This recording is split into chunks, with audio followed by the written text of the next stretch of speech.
Lero mu mboozi yaffe eya Nakyala Dilma Rousseff tukuleetedde ebyamuviirako okuteekebwa mu nkomyo ssaako n'okumuwummuza mu by'obufuzi okumala ebbanga lya myaka 18.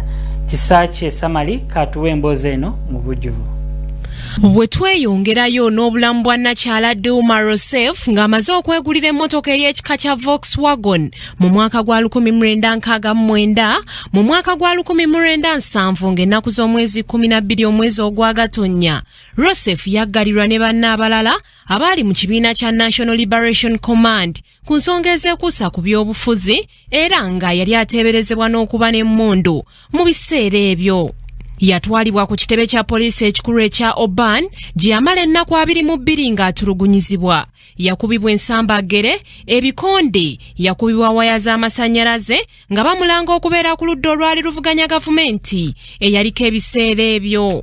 Bangi kino baakigamba nti Rousseff yaliko engalo ya Katonda obutafa olw'okutulugunyizibwa okwamuteekebwako. Ye munnakibiina kye era nga yali muganzi we Carlos Araujo yasibibwa mwezi gw'omunaana mu mwaka gwe gumu mu kkomera lye limu era nga baateranga okulabagana newankubadde oluusi baabakyusakyusanga ebifo ng'ekkomera ekkulu lyali lya Tiradentes Prison mu kibuga Sao Paulo.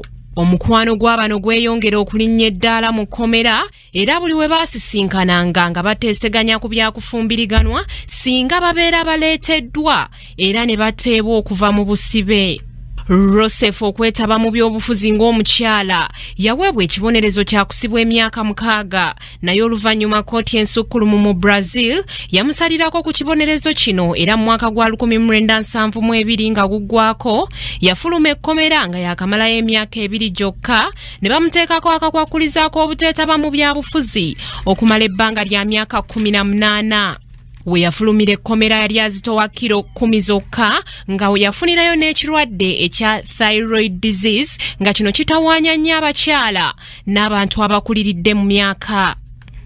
Nakyala yagenda mu kkooti n'alonkoma bonna abaamutulugunya mu busibe nga kwe kwali n'eyali akulira amagye Captain Bernard de Arruda Albanaz.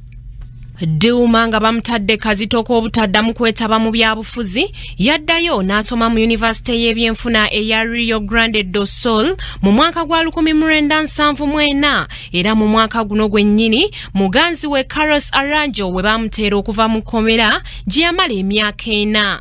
Mu mwaka 1976 yazaala omwana we omu ow'obuwala Paula Rousseff Araujo nga kye kibala ekyava mu mukwano gwe baalina ye ne Carlos Araujo.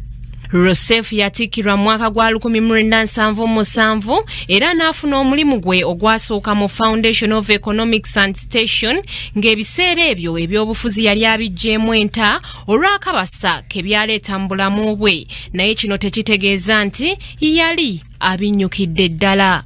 Ku Kingdom TV amalindirire Samali Kisakye.